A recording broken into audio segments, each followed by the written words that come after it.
Subscribe now and press the bell icon. Never miss an update. வணக்கம் நண்பர்களே, விஜயபிரயாக் பேசுகிறேன். இந்த காட்சிப்படுத்துதல் டெக்னிக் பற்றி அடுத்தடுத்த வீடியோக்கள் நான் போடும்போது சில பேர்கிட்ட ஒரு கேள்வி இருந்தது. காட்சிப்படுத்துதல் மட்டுமே போதுமா வெற்றி பெறுவதற்கு?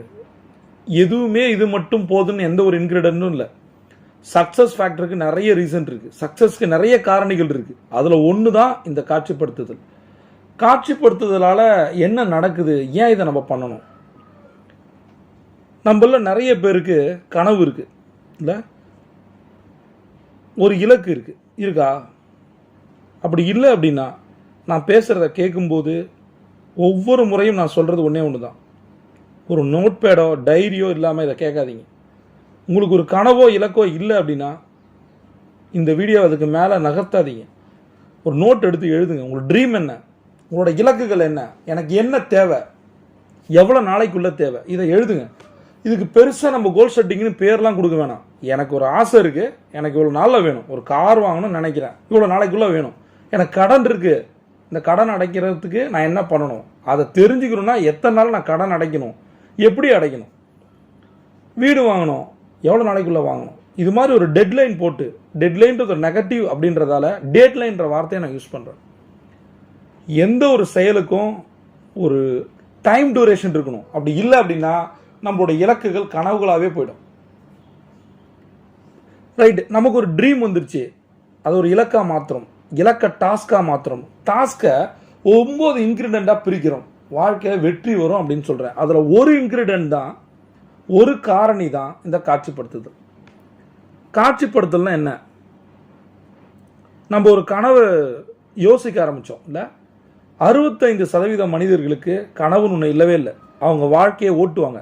எப்பயுமே நான் என்னோட மீட்டிங் ட்ரைனிங்கில் கேட்பேன், வாழ்க்கையை ஓட்ட வந்திருக்கீங்களா, அனுபவிக்க வந்திருக்கீங்களான்னு. ஆனால் எல்லாருமே அனுபவிக்க வந்தேன்னு சொல்லுவாங்க. அடுத்த கேள்வி நான் கேட்பேன், எத்தனை பேருக்கு உங்களோட லட்சியம் மாதம் 10 லட்சம் சம்பாதிக்கணும் அப்படின்னு கேட்பேன். அப்பயே எல்லாரும் கை தூக்குவாங்க. ஆனால் இலக்குகளே இல்லாமல் எத்தனை பேர் வாழ்ந்துட்டு இருக்காங்க தெரியுமா?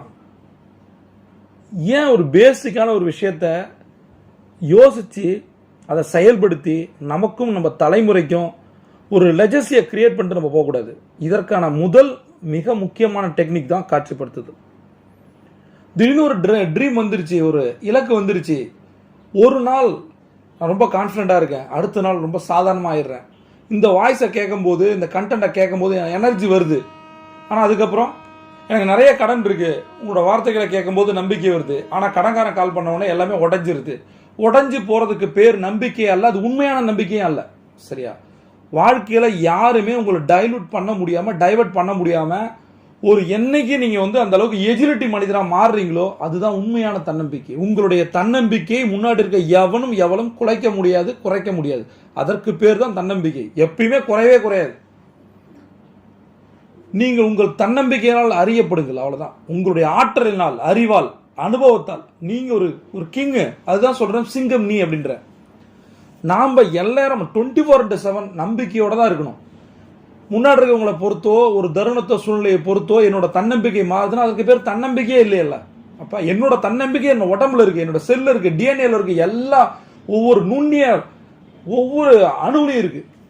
அப்போ அதை பெரிதாக்குவதற்கு நம்ம என்ன பண்ணணும்? சுற்றி இருக்க எல்லா விஷயத்தையும் பாருங்களேன், எல்லாமே உங்களுக்கு மோட்டிவேஷன் தான். ஒரு வீடியோவோ, ஒரு ஆடியோவோ, ஒரு இமேஜோ, ஒரு கோட்ஸோ மட்டும் கிடையாது. சுற்றி இருக்க மனிதர்கள் உங்களுக்கு நம்பிக்கையை கொடுத்துக்கிட்டே இருக்காங்க, தன்னம்பிக்கையை வளர்த்துக்கிட்டே இருக்காங்க. எப்படி தெரியுமா? உங்களை அவங்க ரிஜெக்ட் பண்ணுறாங்க, சில நேரம் அவமானப்படுத்துறாங்க, அசிங்கப்படுத்துறாங்க, அச்சுறுத்துறாங்க, அலை கழிக்கிறாங்க. இதனால் நம்ம வளர்க்கப்படுறோம், தைரியமாக்கப்படுறோம், திடமாக்கப்படுறோம், துணிச்சலாக்கப்படுறோம், தன்னம்பிக்கையாக்கப்படுறோம். இதுதான் நமக்கு தேவை. முன்னாடி இருக்க ஒரு மோட்டிவேஷனல் ஸ்பீக்கர், ஒரு புத்தகமோ நமக்கு எதுவுமே தேவையில்லை. முன்னாடி உன்னால முடியாதுன்னு ஒருத்தர் சொல்றான் பாரு, அவன் தாண்டா எனக்கு வேணும். நீ சொல்லுடா, நிறைய சொல்லு, நான் வளர்ந்துக்கிட்டே இருக்கேன். என்னை பற்றி நிறைய குறை சொல், நான் வளர்ந்துக்கிட்டே இருக்கேன். என்னை பற்றி குற்றம் சொல், ஜெயிச்சுக்கிட்டே இருக்கேன்.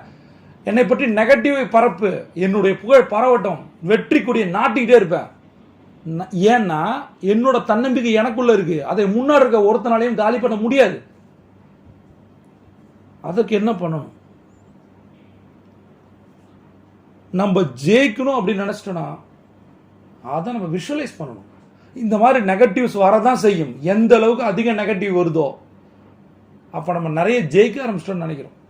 சரியா? இதுக்கு என்ன பண்ணணும்? காலையில் எந்திரிக்கும் போதும் ஒரு விஷுவலைசேஷன் டெக்னிக் இருக்குது, காட்சிப்படுத்தல் டெக்னிக். உங்களுடைய இலக்குகளை நினச்சி கண்ணை மூடி உட்காந்து ஒரு வீடு வாங்கணும்னு நினச்சிட்டீங்க, அந்த வீடு வாங்கிட்ட மாதிரி யோசிங்க. அந்த வீட்டோட கிரக பிரவேசத்துக்கு உங்களுடைய நண்பர்கள் உறவினர்கள் வராங்க, உங்கள் வீட்டை பார்த்து அசந்து போகிறாங்க. என்ன மாதிரி கட்டிருக்காண்டா, எந்த மாதிரி ஒரு போர்ஷான ஏரியாவில் எவ்வளோ காஸ்ட், இது கட்ட எவ்வளோ செலவாச்சு, இன்டீரியர் எவ்வளோ ஆச்சு, இது மாதிரி யாரையாவது நீங்கள் கேட்க வச்சிட்டிங்கன்னா நீங்கள் ஜெயிச்சிட்டிங்கன்னு அர்த்தம். அப்போ அவங்க இதெல்லாம் கேட்கும்போது உங்கள் அப்பா அம்மா எவ்வளோ சந்தோஷப்படுவாங்க, உங்கள் மனைவி, உங்கள் கணவன், உங்கள் குழந்தைகள் எவ்வளோ சந்தோஷப்படுவாங்க. நம்மளை அறியாமல் நமக்குள்ள ஒரு பெருமை வருது இல்லை, அந்த சந்தோஷம் வருது இல்லை. அந்த சந்தோஷத்தை இன்னைக்கு நினச்சி பாருங்க. காலைல எந்திரிக்கும் போது எனக்கு ஒரு வீடு வேணும். நீங்கள் கடனோட இருக்கலாம், கமிட்மெண்ட்டோட இருக்கலாம், எதில் வேணா இருக்கலாம். ஆனால் எனக்கு ஒரு வீடு வேணும். அந்த வீடு எங்கே வேணும்? ஒரு போர்ஷான ஏரியாவில், உங்களுடைய நகரத்தில் மிக காஸ்ட்லியான ஏரியாவில். அந்த ஏரியா என்னன்னு பாருங்க, அந்த ஏரியாவோட ஸ்கொயர் ஃபீட் என்னன்னு பாருங்க, அங்கே யார் யார் பணக்காரங்க இருக்காங்கன்னு பாருங்க. அது ரிசர்ச் பண்ணுங்க, உங்களால் முடியும். உங்கள் ஊரில் இருக்க மிகப்பெரிய பணக்காரங்கள் குடியிருக்க மிக போர்ஷான ஏரியாவில் உங்களால் மிகப்பெரிய வில்லாவை கட்ட முடியும். அது யார் கட்டணும்? நீங்கள் கட்டணும். எப்படி கட்டணும்? முதல்ல மைண்டில் கட்டுங்க. அதை தான் காட்சிப்படுத்தி பாருங்கன்னு சொன்னேன். கார் வாங்கணும். என்ன கார் வாங்கலாம்? உங்களுடைய கனவு கார் என்ன? BMW-வா, ஆடியா, பென்ஸா, ஜாக்குவாரா, எது வேணா. எல்லாரும் காசோட தான் வாங்கினாங்களா? கனவுகளோட வாங்கினாங்க, கமிட்மெண்ட்டோட வாங்கினாங்க, கடனோட வாங்கினாங்க. எத்தனை பேங்க்ரப்சி பீப்புள் இன்னைக்கு லைஃப்ல ஜெயிச்சிருக்காங்க.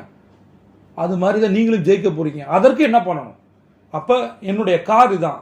நான் ஒரு BMW M5 வாங்க போறேன். இதோட விலை எவ்வளவு? இத்தனை நாளைக்குள்ள வாங்க போறேன். அதை கண்ணை மூடி காட்சிப்படுத்துங்க. அதை வாங்கிட்டீங்க. உங்க கேர்ள் ஃப்ரெண்டையோ, உங்க ஒய்ஃபையோ, உங்க ஹஸ்பண்டையோ யாரையாவது முத உட்கார வச்சு ஒரு டிரைவ் போறீங்க. அவங்க எப்படி ஃபீல் பண்ணுவாங்க? நம்மளுடைய சந்தோஷம் என்பது நம்மளை சுற்றி இருக்கவங்களுக்கு நம்ம கொடுக்குற சந்தோஷம் தான். அதை என்ஜாய் பண்ணாமல் அந்த ரைடு எப்படி என்ஜாய் பண்ணுவாங்க? ஒரு ஒரு கடற்கரை சாலையில் வண்டி பறக்கும் போது எப்படி இருக்கு? நீங்கள் எப்படி என்ஜாய் பண்ணுவீங்க? நீங்கள் ஆவலோடு ஒவ்வொரு நாளும் அனுதினமும் எதிர்பார்த்த ஒரு கனவு காரில் நீங்கள் உட்காந்துருக்கீங்க. அதை நீங்கள் ஓட்டுறீங்க. உங்களுக்கு பக்கத்தில் உங்களுக்கு மனசுக்கு பிடிச்சவங்க இருக்காங்க, உங்களை கொண்டாடுறவங்க இருக்காங்க, உங்களை அணுவா ரசித்தவங்க இருக்காங்க, காதலிச்சவங்க இருக்காங்க, அன்பை செலுத்தினவங்க இருக்காங்க. அவங்களுக்கு என்ன பண்ண முடியும்? நீங்கள் இந்த கார் மாதிரி நிறைய விஷயங்கள் கிஃப்டாக கொடுக்கலாம், பல சந்தோஷ தருணங்களை கொடுக்கலாம். அதற்கு நாம் இப்போ தயாராக இருக்குமா? நமக்கு எவ்வளோ வேணால் கடன் இருக்கலாம். ஆனாலும் கடன் இருக்கும்போது ஒரு BMW பற்றி கனவு காணக்கூடாதுன்னு யாராவது நம்ம தடுத்துருக்காங்களா? நம்ம மைண்டுக்கு ஏதாவது ஒரு லிமிட் இருக்கா? சொல்லுங்க. அந்த மாதிரி லிமிட் இருந்துச்சுன்னா அதை உடச்சி எத்தனை பேர் வெளில வந்திருக்காங்க? எத்தனை பேர் உடச்சி வர முடியாமல் செத்து போயிருக்காங்க? எந்த லிஸ்ட்டில் நாம் போய் சேர போகிறோம்? அதை இன்னைக்கு நம்ம முடிவு பண்ணுவோம். ஃபர்ஸ்ட் வீட்டை நினைச்சோம், காட்சிப்படுத்தணும், சூப்பராக இருந்துச்சு இந்த ஃபீலிங்ல. ரெண்டாவது கார் வாங்கணும், அந்த ஓட்டுறதை என்ஜாய் பண்ணுறோம், அந்த சந்தோஷத்தை நிறைய பேருக்கு கொடுக்குறோம். இதுதான் காட்சிப்படுத்துதல். இதை நினைக்க நினைக்க நினைக்க என்ன நடக்கும்? இது ஒரு கேட்டலிஸ்ட். காட்சிப்படுத்துதல திரும்ப திரும்ப திரும்ப நினைக்கும் போது உங்கள் கோல்களை அச்சீவ் பண்ணுறது, உங்களுடைய இலக்குகளை அடைவதற்கு, உங்களை கனவுகளை தொடுவதற்கு இது ஒரு கேட்டலிஸ்ட். திரும்ப திரும்ப அதை நம்பிக்கையோட பார்க்கணும்.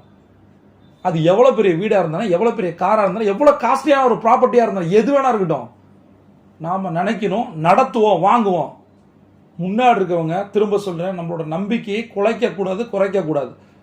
உங்களுடைய தன்னம்பிக்கையை குறைப்பதற்கும் குலைப்பதற்கும் உலகத்தில் எவனும் பிறக்கவே இல்லை. அவ்வளோதான். நீங்கள் தான் உங்களோட கான்ஃபிடன்ஸ் ஃபேக்டர் உடையுதுன்னா அது காரணம் நீங்கள் தான். முன்னாடி இருக்க எவனும் உங்களை ஒரு டாட்டும் பண்ண முடியாது. அதுக்கு என்ன பண்ணும்? திரும்ப திரும்ப அந்த காட்சிப்படுத்தல பண்ணும்போது அது என்ன ஆகுதுன்னா, அந்த தாட் ப்ராசஸே ரொம்ப பவர்ஃபுல்லாக மாறிடுது. அது சப்கான்ஷியஸில் போய் ஸ்டோரேஜ் ஆகுது. திரும்ப திரும்ப திரும்ப அதை நம்ம யோசிக்கும் போது, அதுவும் அதிகாலை அந்த பிரம்ம முகூர்த்த நேரத்தில் இதை நீங்கள் காட்சிப்படுத்துனீங்கன்னா, நான் திரும்ப சொல்ற நண்பர்களே, எவ்வளோ கடனோட வேணா நீங்கள் இருக்கலாம், எவ்வளோ கமிட்மெண்ட்டோட இருக்கலாம், எவ்வளோ கனவுகளோட வேணாலும் இருக்கலாம், ஒரு நாள் அது நிறைவேறும். அதுக்கு என்ன பண்ணும்? எந்த அளவுக்கு சப்கான்ஷியஸில் விஷயத்தை கொண்டு போய் போட்டிங்களோ, அதற்கு ஒவ்வொரு நாளும் நேரத்தை வீணாக்காம, ஒவ்வொரு செகண்டும் வேஸ்ட் பண்ணாம ஒர்க் பண்ண ஆரம்பிங்க கன்சிஸ்டன்சியா. இது என்ன கொண்டு வந்து கொடுக்கும்னா, சப்கான்ஷியஸ்ல போட்ட விதை ஒரு BMW காராகவும் ஒரு வில்லாவும் மாறும் 100%. நம்ம ஒரு விஷயத்தை நினைக்கிறோம்னாலே அதுக்கு நம்ம தகுதியா இருக்கும்னு அர்த்தம். புரிஞ்சுங்க. ஒரு குவாலிஃபிகேஷன் இல்லாத ஒருத்தனுக்கு கடவுள் எந்த ஒரு விஷயத்தையும் காட்ட மாட்டார். ரைட்? நீங்க BMW பத்தி நினைக்கிறீங்க, ஒரு வில்லாவை பத்தி நினைக்கிறீங்கன்னா சர்வ நிச்சயமா உங்களால் வாங்க முடியும். வாங்க முடியாத ஒருத்தனுக்கு அந்த மாதிரி ஒரு காரோ வீடோ வந்துட்டு போகவே போகாது. இப்போ எனக்கு என்ன தகுதி இருக்கு ஒரு BMW ஓட்டுறதுக்கு, ஒரு வில்லா வாங்கிறதுக்கு? தகுதியெல்லாம் எதுவுமே தேவையில்லை. தகுதின்ற ஒரு வார்த்தையே போய் நான் சொல்றேன். தகுதி, படிப்பு, அனுபவம், அறிவு இது எல்லாமே போய் நீங்க மைண்ட்ல என்ன நினைக்கிறீங்க, என்ன விதைய போடுறீங்க, உங்களால வாங்க முடியும் நினைக்கிறீங்களா இல்லையா? அதான் கேள்வி. நீங்க படிச்சிருக்கீங்களா, உங்களுக்கு செல்வாக்கு இருக்கா, நீங்க அழகா இருக்கீங்களா, அறிவா இருக்கீங்களா, உங்களுக்கு அனுபவம் இருக்கா, உங்களால முடியுமா? இதெல்லாம் கேள்வியே அல்ல. ரெண்டே கேள்விதான். உன்னால வாங்க முடியும் நினைக்கிறியா இல்லையா? வாங்க முடியும் நினைச்சா வாங்கிடுவேன், வாங்க முடியாது நினைச்சா வாங்க மாட்டேன். அவ்வளோ ரெண்டு ஆன்சர் தான். சரியா? இந்த இடத்துல நிறைய பேர் என்னோட லைஃப் இதோட போதும், நான் எல்லாமே வச்சிருக்கேன் அப்படின்னு ஒரு நண்பர் சொன்னார். அவர் வீட்டுக்கு போய் பார்த்தேன். மைக்கேல் மதன காமராஜன் படத்தில் கிளைமேக்ஸில் ஒரு வீடு வரும், அந்த மாதிரி ஒரு வீடு. அவர் உட்காந்து பெருமாள் மாதிரி சாஞ்சிக்கிட்டு டிவி பார்த்துட்டு இருந்தார். வீட்டுக்குள்ளே நாங்கள் ஏறி மேலே போகும்போது இன்சூரன்ஸை செக் பண்ணிட்டேன் நான். அந்த மாதிரி ஒரு வீடு. ஏன்னா ஹைவேஸ் இடித்து அப்படியே தொங்கிட்டு இருக்கு. அதை பிடிச்சி ஏறி மேலே ஏணியில் ஏறி போகிறோம் மேலே, நானே என் ஒய்ஃபும். காரை நிறுத்த இடம் இல்லை, கார் நிறுத்திட்டு வந்தால் கார் கலரே மாறிடுச்சு. அந்த மாதிரி ஹைவேஸ் இடிச்சு வச்சிருக்காங்க ரோட்டை. அங்கே ஒரு வீடு. அந்த வீட்டு மேலே ஏறினோடனே ஓப்பன் பண்ணா அப்படின்னு சொல்லுவாங்கல்ல சினிமாவில், அது மாதிரி ஓப்பன் பண்ணா அட் ஸ்ட்ரெச்சில் ஒரே ஒரு கதவுல ஹால் தெரியுது, பாத்ரூம் தெரியுது, கிச்சனும் தெரியுது. அந்த மாதிரி ஒரு மிகப்பெரிய ஒரு பேலஸ்ன்னு வச்சுங்களேன். அதில் நம்மளோட நம்ம ஆள் பில்கேட்ஸ் கூட அந்த மாதிரி படுத்திருக்க மாட்டார். அப்படியே ஒய்யாரமாக சாஞ்சிக்கிட்டு. ஏன்னா நீங்கள் ஞாயிற்றுக்கிழமை லீவ் போல இருக்கு, கறி குழம்பாங்க, கிச்சனில் ஸ்மெல்லு, உங்கள் ஒய்ஃப் சமைக்கிறாங்க, தலைவர் டிவி பார்த்துருந்தாரு, கலைஞர் டிவி. அவர் சொல்கிறாரு என்கிட்ட, எனக்கு எல்லாமே கிடச்சிருக்கு போதும், என்ன சொல்கிறதுனே எனக்கு தெரில. இப்போ ஒரு பயம் இருக்கு, நான் உயிரோட கீழே இறங்குவேனா அப்படின்னு. அந்த மாதிரி ஒரு வீட்டில் கார் எடுத்துகிட்டு வரும்போது யோசித்தேன், ஏன் இந்த மாதிரி மனிதர்கள் இருக்காங்க? ஒரு ஒரு என்ன சொல்கிறது, இத்தோடு ஸ்கொயர் ஃபீட் வீடு, எல்லாமே ஒன்றா இருக்குது, கலைஞர் டிவி இருக்குது, மேலே ஏறவே முடியல. ஆனால் அவர் சொல்கிறாரு எனக்கு போதும். இந்த மனிதர்கள் என்ன சொல்கிறது, உனக்கு போதும், உன் குடும்பத்துக்கு போதுமா? நாளைக்கு ஏதாவது ஒரு பிரச்சனை வந்தால் சால்வ் பண்ணுறதுக்கு இந்த போதுன்ற வார்த்தையில் எல்லாமே இருக்கா? ஒன்றும் இல்லை, சிம்பிளாக ஒரே ஒரு கேள்வி கேட்குறேன். நம்மளோட குழந்தைக்கோ, அப்பா அம்மாவுக்கோ, கணவனுக்கோ, மனைவிக்கோ உடம்பு சரியில்லை, ஒரு பிரைவேட் ஹாஸ்பிட்டலில் போய் காட்டணும், 10 லட்ச ரூபா தேவை. இந்த வாய்ஸை கேட்குற எத்தனை பேர்ட்ட 10 லட்சம் இருக்கு? அப்போ 10 லட்சத்திற்கு கூட தகுதி இல்லாதவர்களா நாம? நான் ஒரு கேள்வி கேட்குறேன், உங்களை யோசிக்க வைக்க, தயவுசெய்து தப்பா எடுத்துக்காதீங்க. 10 லட்சம் இருந்தால் தான் குழந்தைய காப்பாற்ற முடியும். 2 ஆப்ஷன் தான் இருக்கு. ஒரு நல்ல ஹாஸ்பிட்டலில் சேர்க்கணும், ஒரு பிரைவேட் ஹாஸ்பிட்டலில் போய் சேர்க்கணும். 10 லட்சம் இருந்தால் தான் காப்பாற்ற முடியும். 10 லட்சம் இருக்கு. அப்படி இல்லைன்னா நீங்க என்ன பண்ணுவீங்க?